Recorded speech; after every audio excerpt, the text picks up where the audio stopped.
Welcome back to season 2 of Yap Section, the show where we talk about pop culture, music, and fashion. I'm Mia, your host, and today we are going to be playing catch up of all the pop culture things that we've missed while I'm gone. Maybe not all, though, because then this would be probably a 3-hour episode, but a few of my highlights and favorites that I have been dying to talk about. First up, we have Mr. Timothée Chalamet on the chopping block for his comments against the ballet. If you missed it, Timothy essentially called opera and ballet irrelevant arts. Is that what I think he meant?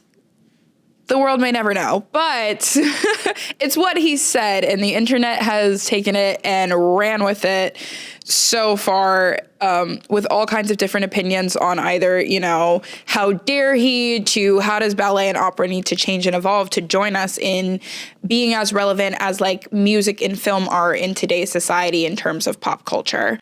So first and foremost, I would like to say I understand to a certain extent why ballet seems like it is a dying art to the general public. Most people aren't buying tickets to go see the latest rendition of Swan Lake or Firebird. However, I will say ballet has never lost its relevancy completely because it also hides in ways that you wouldn't expect. For instance, football players occasionally use ballet to improve their footwork and, their flexibility and stuff like that. And I'm not a huge football person, so I had to Google if there was anyone relevant. If anyone knows who Lynn Swan is, apparently he does football. I don't know who that is, but he sounded important. But it's just a very good tool to have in a repertoire for many different kinds of athletic forms, even when you're training other forms of dance. And maybe I should preface this by saying that I danced pre-professional for almost over a decade, including ballet. So I did take your comments a little personal, Timothy, but we won't talk about that. I bet your mother took them personal too. Also won't talk about that. But dance or ballet is what is recommended to dancers to train no matter what form you train. So if you dance hip hop, probably recommended you take ballet. If you dance jazz, probably recommended to take ballet. I'm sure there's a number of reasons for it, including just, the amount of core strength and muscle strength that it takes to do lifts, and partner work and point. Let me go ahead and tell you, point. Yeah. Whoever came up with standing on your toes for art, little masochistic. It's beautiful though. Not every, but most little girls go through ballet. And if you stick with it, I do think you will find that ballet is such an impactful art form in terms of, even if you don't stick with it, the discipline stays with you. How you move about the world, how you carry yourself, the poise, all of that is something that stays with you long after you leave the studio. I haven't danced pre-professional in over 5 years, but it still finds various different ways to creep into my life. Again, that poise, that determination, that organizational skills, all of that, they stick with you throughout your life.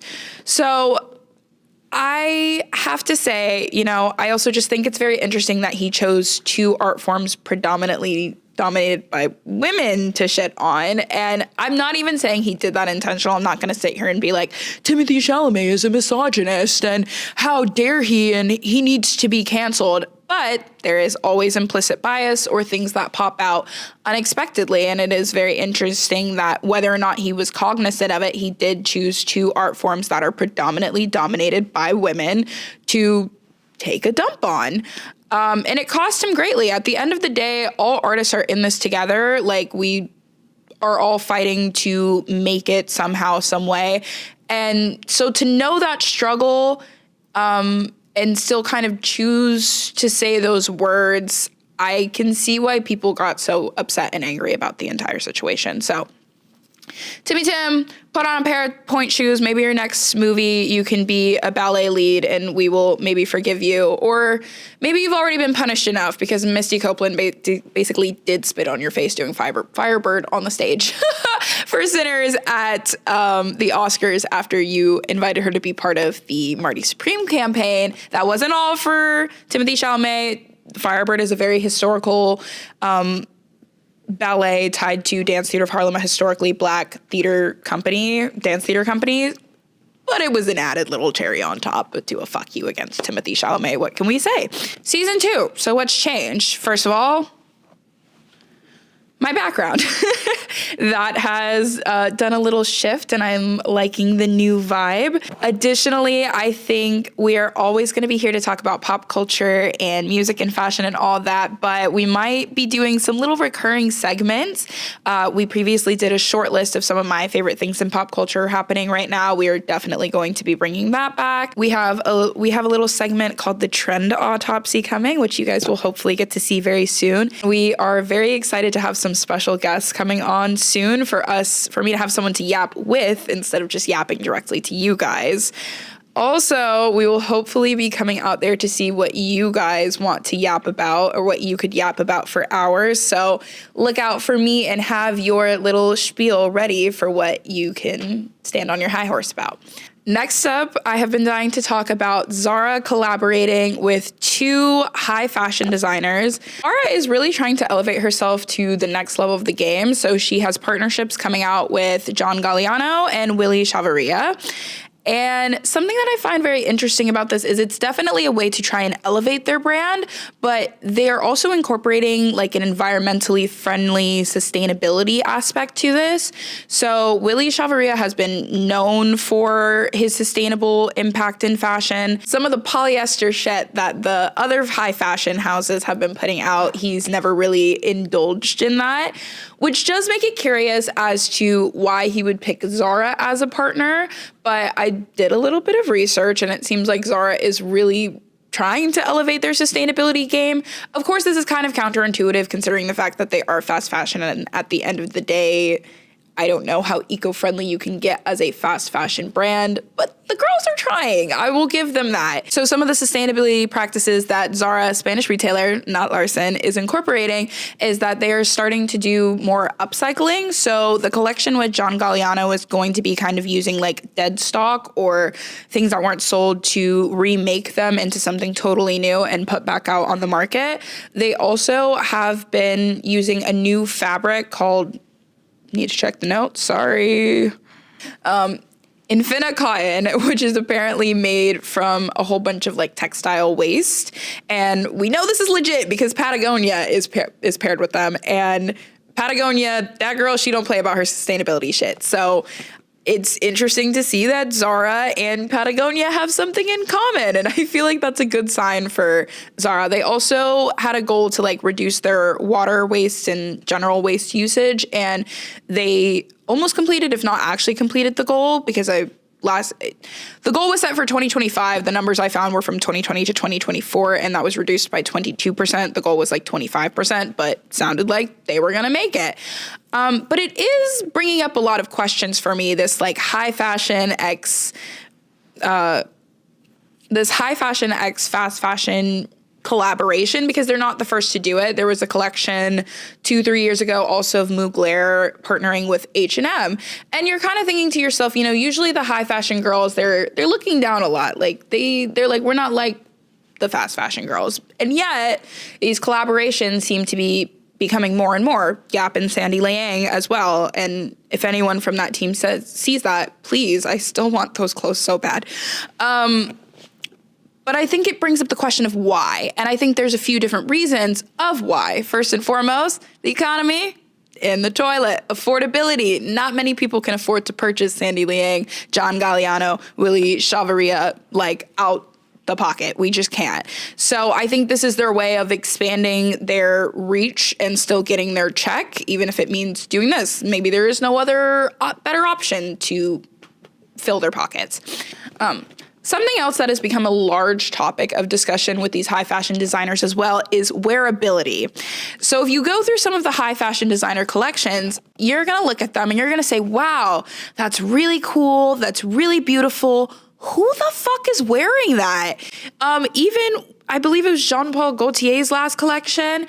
When the new creative director came into Jean-Paul Gaultier, he received a lot of backlash because that collection was very odd in what seemed to be received by public opinion in a negative way.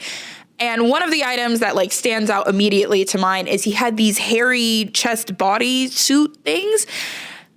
And again, I understand, maybe what he was going for, if there was maybe a message behind that. But if we're looking at something that is supposedly going on the market, ready for public consumption. Not many people are going to reach for that. It's just not something they can wear in their day-to-day lives. Even another aspect of this conversation comes in, people were upset about, they're like, Chloe Malley isn't very fashionable. How could she be the creative director of Vogue? And people get sometimes confused, I think, with this idea of like, what people wear to the office or in their day-to-day lives being what people wear on the runway. And sometimes those things have a big disconnect. And for someone like Chloe Malley, you know, maybe it's easier for her brain to have a sort of uniform or very simple go-to so that she can use the creative space in her brain to do the stuff at Vogue or in the editorial world. But yes, many people, most of the majority of people in the world are not going to red carpets or to Met Galas or this or that. We have to go to work or we have to go pick up our kids from school. Not our kids. I don't have kids. But people who have kids need to go pick up their kids from school. And there's a level of appropriateness or expectation of what you can wear in those spaces. And so when you have these like very cool, artistic, out of their pieces, great. But it almost is like not a waste, but maybe just not the right place to totally have them because they're almost like art pieces more than something that is meant for like every day, let's go have a consumer buy this clothing. And sometimes I feel like the girls get a little confused on like couture versus, you know, ready to wear. Some of you are putting like what maybe you could have put into a couture, like a more boutique collection meant for celebrities to go wear on the red carpet there instead of like on a runway where you're trying to convince people to buy things. Someone who has done excellently with finding the balance, though, between not being completely and utterly repetitive and boring, but also not being so weird that no one can buy that. Ralph Lauren's latest collection, stunning. Amazing, 10 out of 10, no notes. Someone said it was giving like a very wearable, medieval castle-esque vibe. And I was like, need that because I have been waiting for princess core ball gowns, all of that to come back into circulation since I was probably born. So if Ralph Lauren can make that happen, then I am all for it.